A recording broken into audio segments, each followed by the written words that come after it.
everyone. Now, magpipick na po ako ng aking eggplant dito. Kasi po siya ay medyo lumalaki na. That's the one. Saan pa ba? Ayun sa likod. Makita.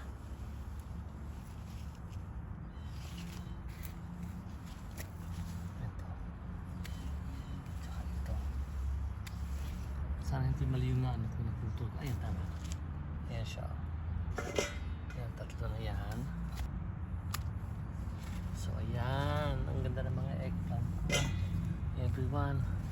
So, dali, magtanim na kayo. Para may libre kayong eggplant. Hindi pa to pwede. Maliit pa to. Lima yata ako dito.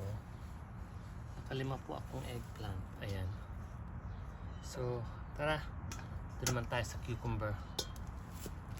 So, itong cucumber ko dito, ang aking pick upin. Ito po. Yan, malaki na po siya. Pwede na siyang pitasin. Dalawa po ito. Ayan. Tapos meron pa po ditong isa. I think pwede na rin to. Kung hindi na siya lalaki. Maganda po ang yield ng aking cucumber. Kaso nga lang, medyo late. Okay. Na, tara, dumaan tayo sa kabilang cucumber dun sa may bakod. Dumaan po tayo sa cucumber dito sa aking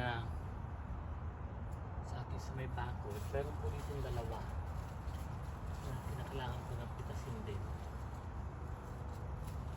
Bago po ako maunahan ng yung mga insekto. Ayun. Likod na likod po siya. Nagpo-camouflage siya. Ari ko, may tinik. Ayan, nakadalawa po ako. Tapos meron pa po. So ayan, meron na po tayong ilang cucumber to? 5. 2 ganito, tsaka 3 dun sa mini cucumber. Diba? O tara, doon naman tayo sa kamatis.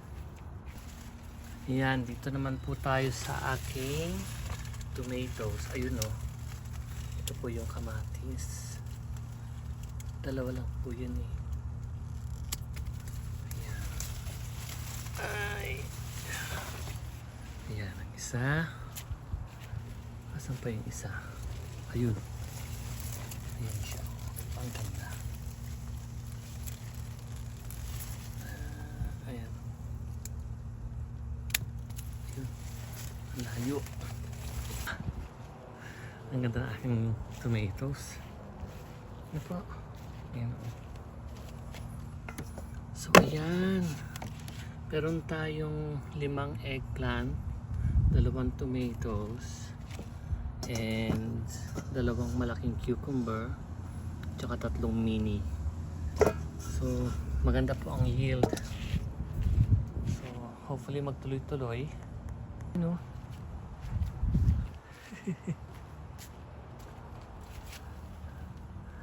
Ayan. Ito, pwede na to.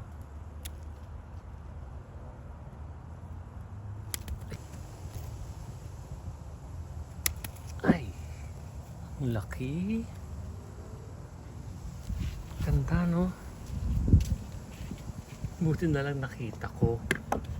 Ayan siya. Ay, meron pa palang isa. Hindi, bukas na yan. Ito, beefsteak tomato to eh. Paborito ito ni Chad. Sana matamis. No? So, ayan po mga kaibigan.